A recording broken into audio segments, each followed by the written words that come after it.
Hindi na nagustuhan ni Nadia na halos nauubusan na nga ng oras itong si Makmak dahil nga panay ang practice niya para lamang sa nalalapit na laban. Kaya naman sa pagkakataong yon ay diniretso na niya ang kanyang anak. Tayon sa kanya ay papayagan niya makipaglaban itong si Makmak.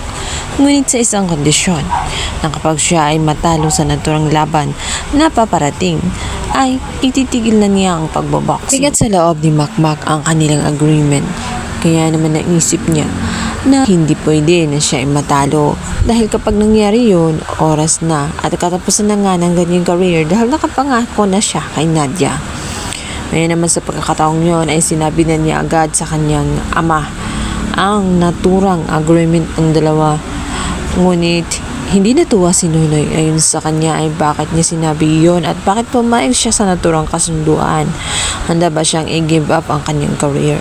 Ngunit instead na kabahan itong si Makmak ay kampante siya at talaga namang wala sa kanyang bokabularyo ang matalo dahil para sa kanya ang larangang boxing ay isang sa matagal na niyang pinapangarap kaya hindi niya ito basta-basta bibitawan.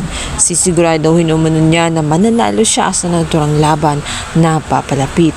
Kaya naman lalong naging ganado ang mag-ama sa kanilang pagtitraining at sisiguraduhin nila na mananalo nga itong si Makmak. Ngunit sa kabilang banda, hindi mapakali itong si Nonoy. Hindi pa rin maiwasan na siya ay kabahan sa nalalapit na nga na laban sapagkat ayaw niya na matalo nga itong si Makmak dahil ayaw din niya na masaktan si Makmak dahil alam niya kung gaano ka matagal na pinapangarap ni Makmak ang naturang boxing. Bilang banda, tila pumapag-ibig naman itong si Jolly matapos nga kasi niyang ipagtanggol ang kanyang kaibigan. Dito nga sa kaibigan nga nitong si Lance ay bigla na lamang magulantang siya sa kakaibang kinikilos nga nitong si Lance dahil tela parang isang himala na naging mabait ito sa kanya.